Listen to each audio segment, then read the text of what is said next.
Pari gagné pour le comité des normalisations de la Fédération congolaise de football association qui durant 6 jours, soit du 17 au 22 juin 2024, a réuni les experts du football congolais au centre Nganda de Kintambo pour un atelier de révisitation de règlements généraux et sportifs du football en RDC.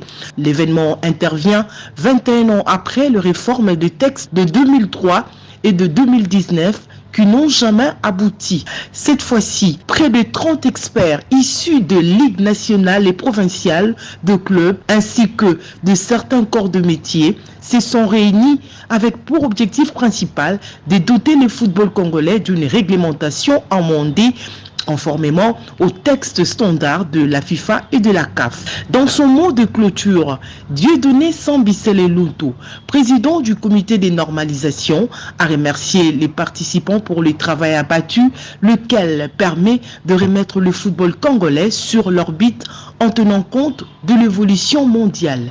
Cela montre l'importance que vous accordez non seulement au football, mais à la façon dont vous voulez que le football se développe dans notre pays.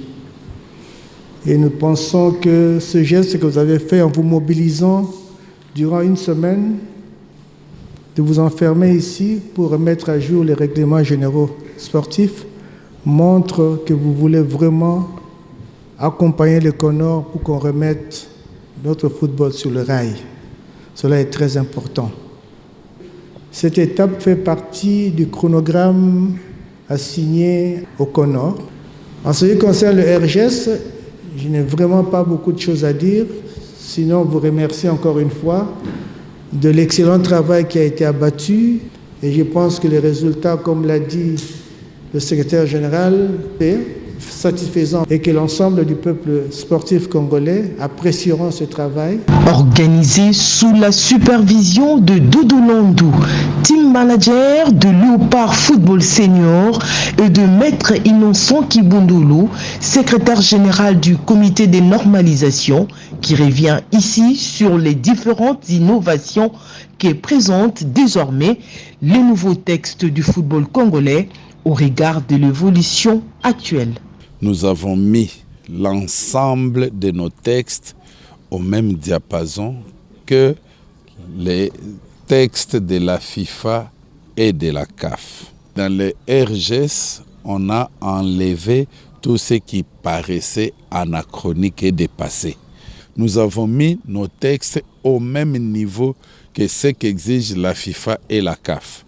Et parmi les textes de base, il y a eu les codes d'éthique, les statuts de la FIFA sur le joueur et le transfert du joueur.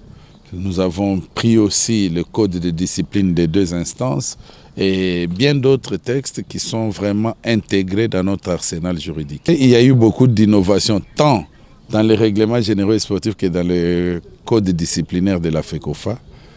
La vulgarisation aura lieu, mais le mieux, c'est de se procurer de ces textes-là. Et j'ai pris que la FECOFA ait les moyens nécessaires pour les distribuer, pourquoi pas gratuitement. Ces textes révisés sous l'œil expert d'acteurs du football concernent tous les aspects de la gouvernance du football, du statut de joueur à la gestion des instances dirigeantes, en passant par la mise en place d'une chambre nationale de résolution des litiges entre joueurs et équipes, entre clubs et instances dirigeantes. Pour ce qui est du football, c'était nécessaire de revoir, de retoucher, d'élaguer, d'ajouter sur les règlements généraux sportifs qui existaient déjà. Je prends le cas aujourd'hui, je me félicite parce que ça a toujours été mon souci, cette histoire de joueurs éligibles pour un match à reprogrammer. On vient d'élaguer cette affaire. Donc nous allons avoir des commissions des arbitres et nous aurons aussi le département des arbitres. Donc c'est un ajout. Et puis il y a aussi quelques amendements par rapport à ce qui concerne les arbitres, leurs sanctions qui ont été modifiées. Certains ont été revus à la baisse et d'autres ont été revus à la hausse selon les erreurs qui seront commises. Et puis nous avons aussi ajouté au niveau du RGS les sanctions que doivent recevoir les officiels qui commettent des infractions vis-à-vis des officiels de match. Le football sans loi, ce n'est que la jungle.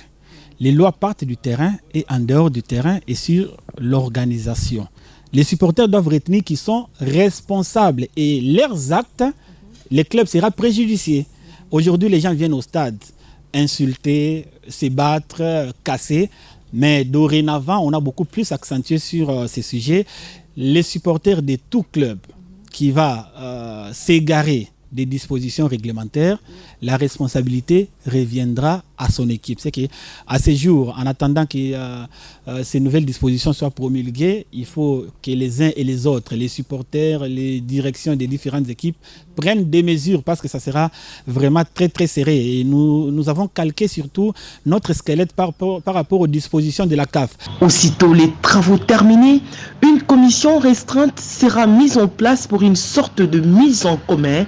Les textes finaux seront ensuite soumis au comité des normalisations pour promulgation et sensibilisation. Maintenant, le plus important, ça ne va pas être de le publier, le plus important, ça va être de l'appliquer, de l'exécuter, de faire en sorte que ce qui a été écrit soit mis sur le terrain pour que tout le monde puisse bénéficier justement de ces bonnes résolutions. Et au vu du travail qui est abattu, on peut être très content.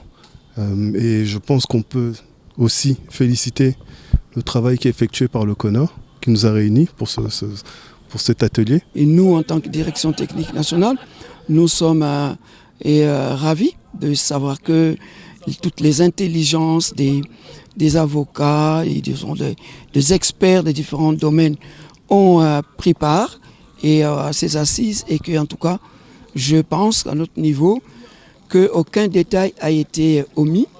Avec ces textes sportifs nouveaux, le football congolais se met déjà au standard international pour sa modernisation.